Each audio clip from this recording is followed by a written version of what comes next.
Qala Amirul Mu'minin alaihi salam, hikmah yang ke-36. Qala Amirul Mu'minin alaihi salam, man atolal amal asal amal. Amirul Mu'minin Imam alaihi salam mengatakan, siapa yang panjang angan-angannya panjang, maka perbuatannya akan buruk. Ini ada dua hal yang kita perlu kaji di sini.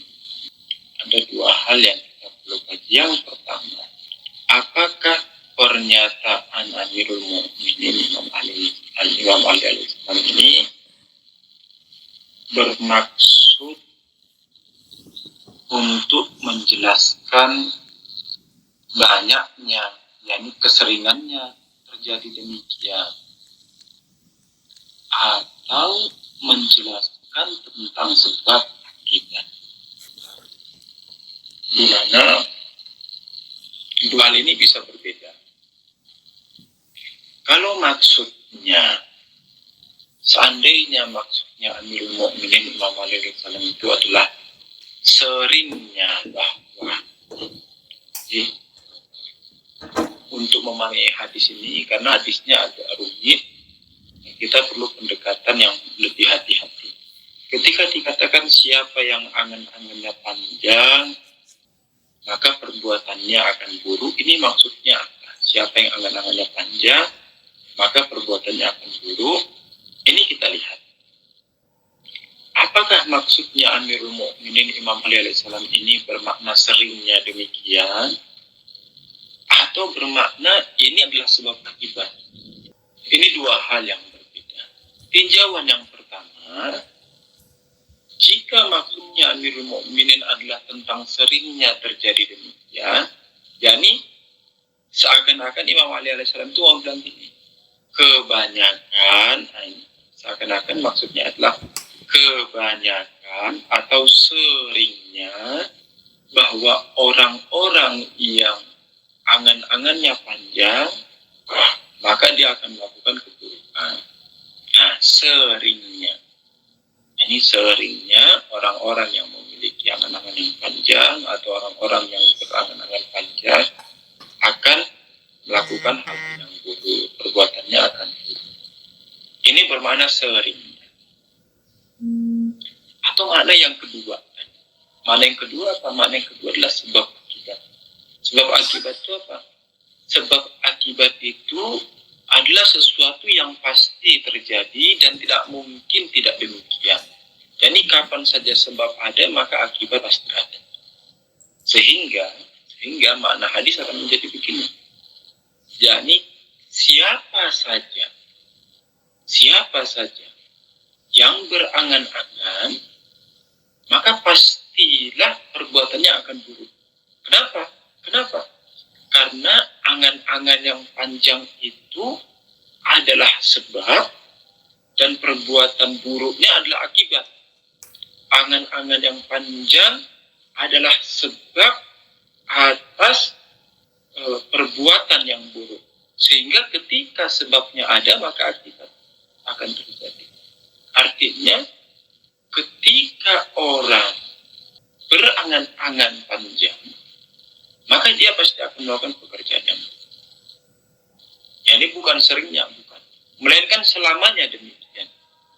Siapa saja orang yang berangan-angan panjang, maka akan melakukan hal-hal yang buruk. Nah, ini dua kemungkinan. Kan berbeda. Ada yang mengatakan, kenapa kita harus mengangkat hal ini? Kenapa kita harus mengangkat?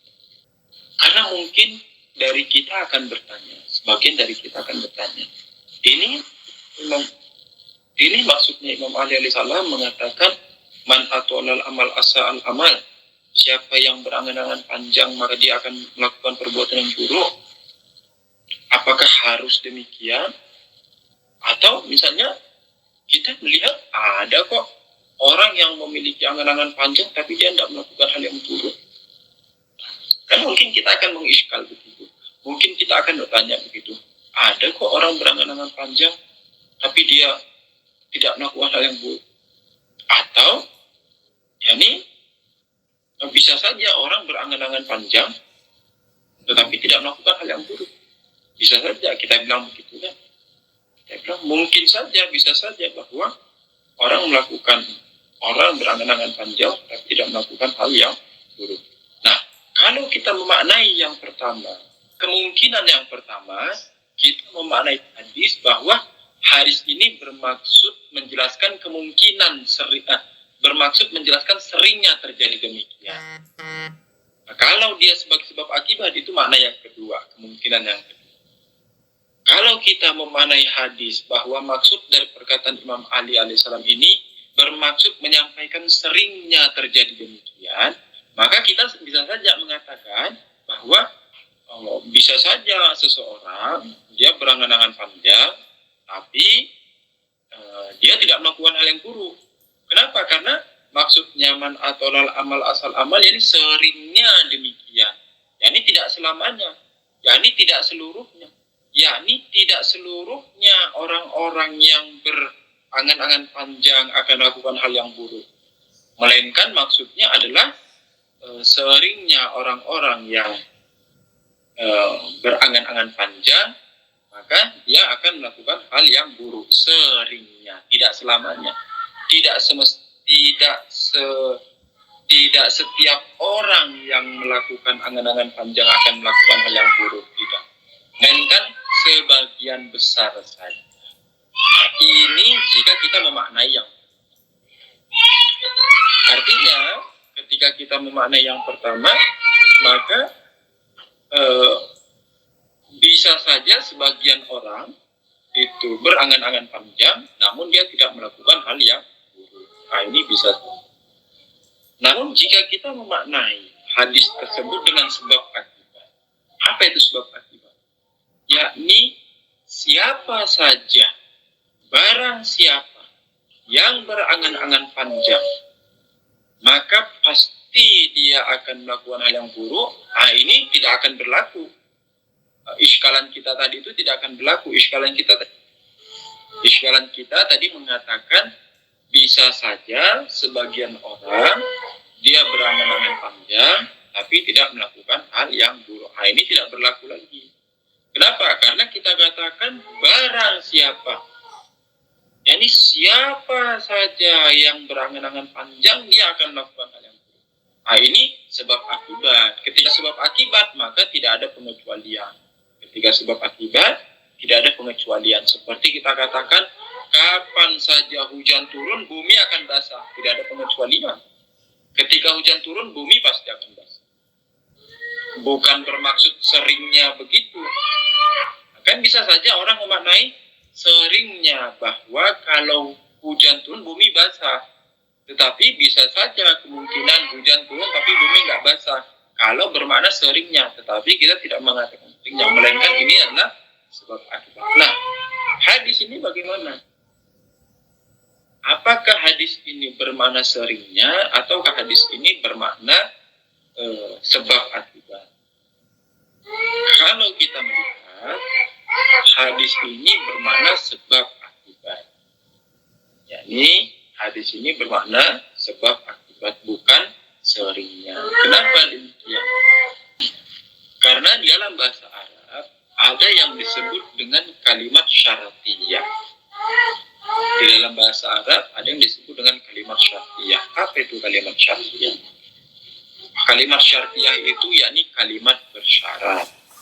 Contoh misalnya begini. Contoh misalnya saya katakan, jika hujan turun maka bumi akan basah. Kalimat bersyarat namanya. Atau saya mengatakan, kapan saja matahari terbit maka bumi akan terang. Atau misalnya saya katakan, kapan saja misalnya kapan saja angin datang. Kapan saja angin datang maka pohon bergerak, kan gitu kan ya, daun bergerak. Nah, itu contoh kalimat bersyarat namanya. Di dalam bahasa Arab disebut dengan kalimat bersyarat. Nah, kalimat bersyarat ini Ada dua kemungkinan di dalam ilmu logika, kalimat bersyarat ini ada dua kemungkinan. Ada yang maksudnya adalah sebab akibat, dan ada yang maksudnya sebagian besar terjadi demikian. Nah, itu. Yang tadi kita bahas tuh di hati. Contoh, saya kasih dua contoh, di mana salah satunya adalah sebab akibat, dan salah satunya adalah terjadinya sering demikian. Contoh misalnya, ini bagikan untuk yang sebagian besar terjadi demikian. Contoh misalnya gini, ada si Ali dan ada si Husain. Ada si Ali dan ada si Husain. Nah, selama bertahun-tahun,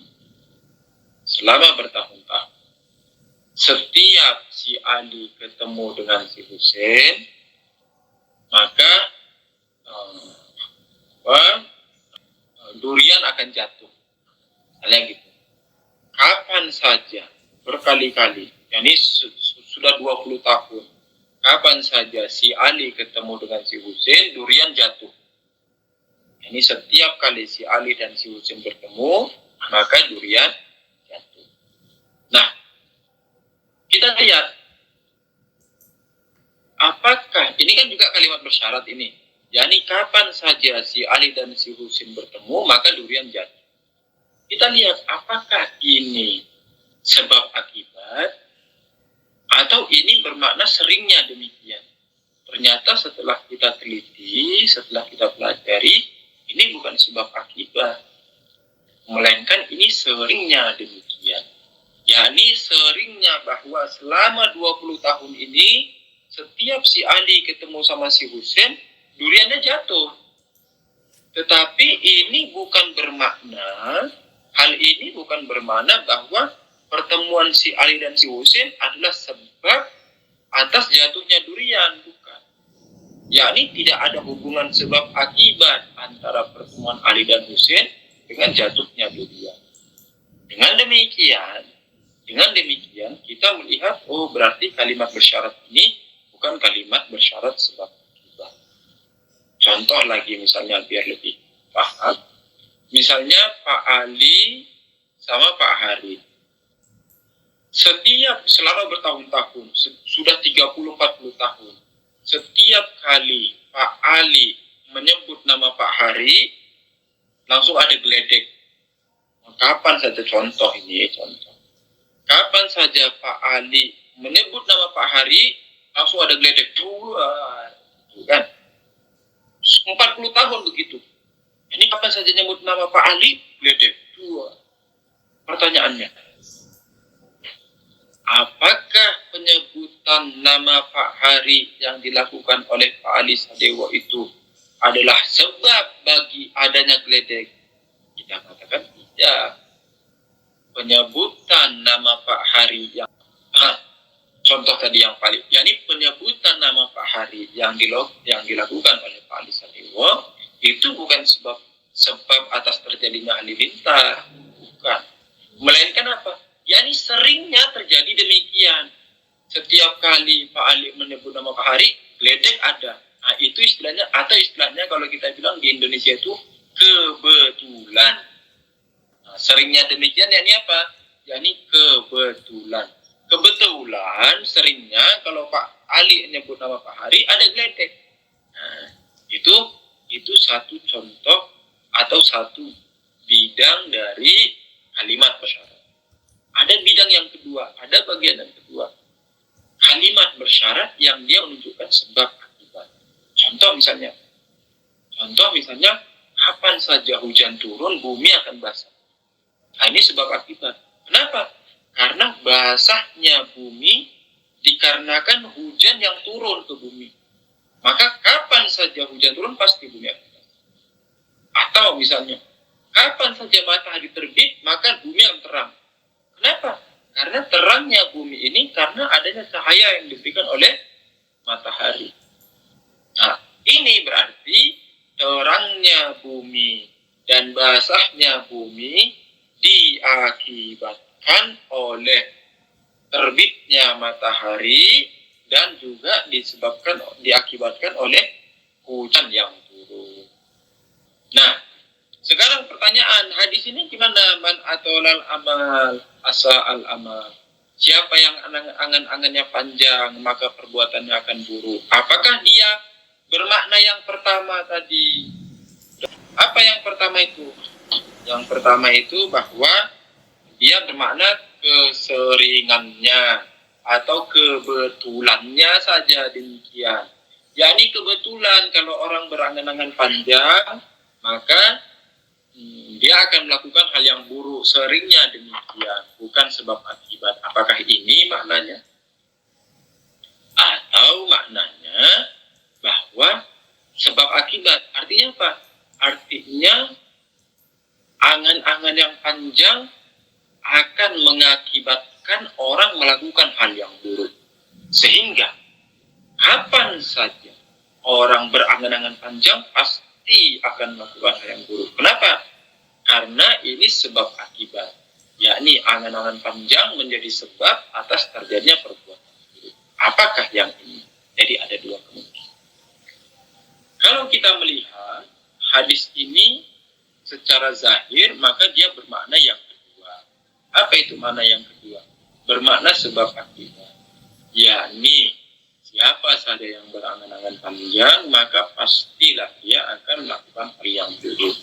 Dengan kata lain, angan-angan yang panjang itu menjadi sebab atas orang melakukan perbuatan yang buruk. Nah, pertanyaannya, mengapa demikian? Ini kan sebab akibat. Kita mengatakan yang melakukan angan-angan yang panjang, dia akan melakukan hal yang buruk. Kalau kita mengatakan ini sebab akibat, terus apa sebabnya? Jadi kenapa orang yang berangan-angan panjang dia akan melakukan hal yang buruk? Kita bisa melihat bahwa ketika orang berangan-angan panjang, ketika orang memiliki angan-angan panjang, maka dia akan berusaha mengejar angan-angan itu, kan? Dia akan berusaha mengejar angan-angan.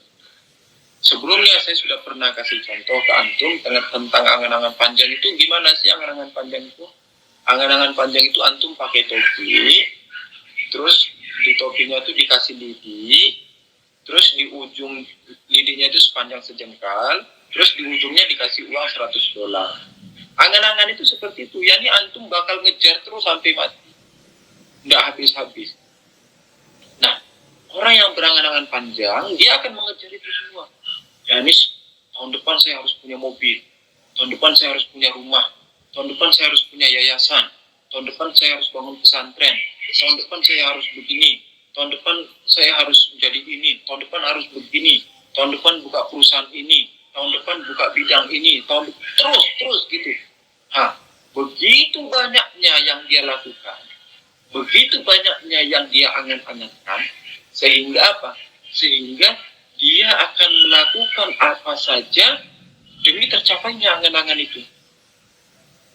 Angan-angannya itu begitu menyeretnya, yakni angan-angannya begitu mempesona bagi dia, sehingga apa saja akan dilakukan demi mendapatkan angan-angan itu. Saya mau buat pesantren, angan-angannya bagus. Saya mau buat pesantren, saya mau buat masjid, saya mau buat sekolah, saya mau buat ini. Tapi karena begitu banyaknya angan-angan, sehingga dia akan jadi mau mengejar itu. Nanti kita akan bahas ada yang namanya rencana. Rencana itu beda dengan angan. Jadi angan-angan itu khayalan-khayalan semata. Saya mau buat pesantren, saya mau buat rumah sakit, saya mau buat ini, kan gitu. Dan dia berusaha setengah mati untuk mengejar itu. Akhirnya apa yang terjadi?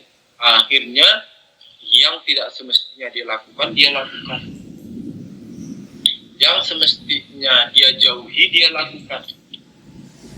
Yang itu bukan haknya, dia ambil.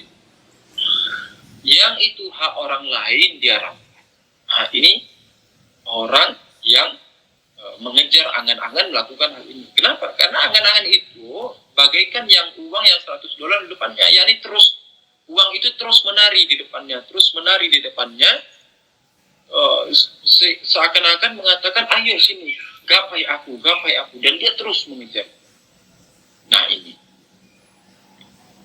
Ini orang yang berangan-angan panjang. Kita katakan beda dengan rencana, planning, misalnya. Rencana, planning, itu berbeda dengan angan-angan. Rencana atau planning itu apa sih yang membedakannya dengan angan-angan? Nah, rencana itu atau planning itu, yakni sesuatu yang kita susun, yang kita kita rencanakan sejak ini, kita rencanakan untuk masa depan, sejak ini kita susun untuk masa depan, dengan kriteria bahwa dia itu proporsional.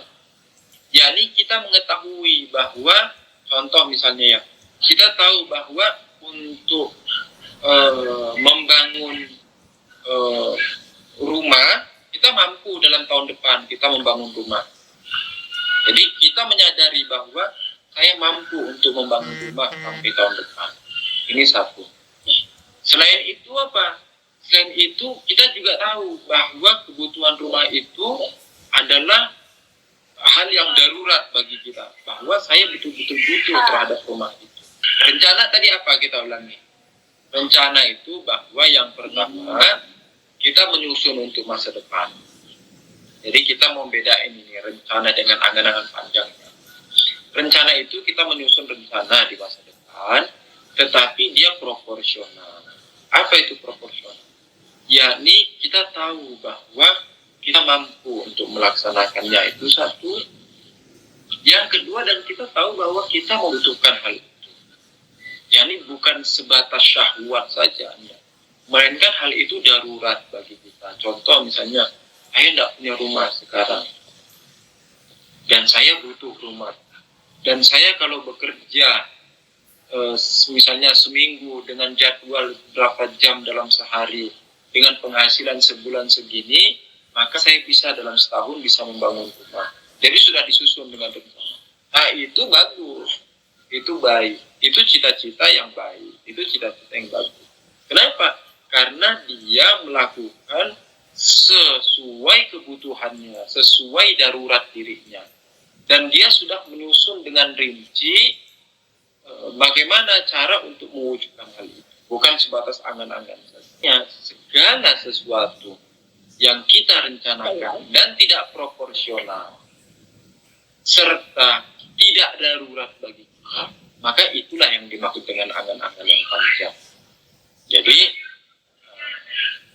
jelas kini bagi kita, ketika para a'immah alaihimussalam, ketika para imam alaihimussalam itu mencela angan-angan panjang, maksudnya apa yang dicela ini? Apakah seluruh planning-planning kita dicela? Oh enggak.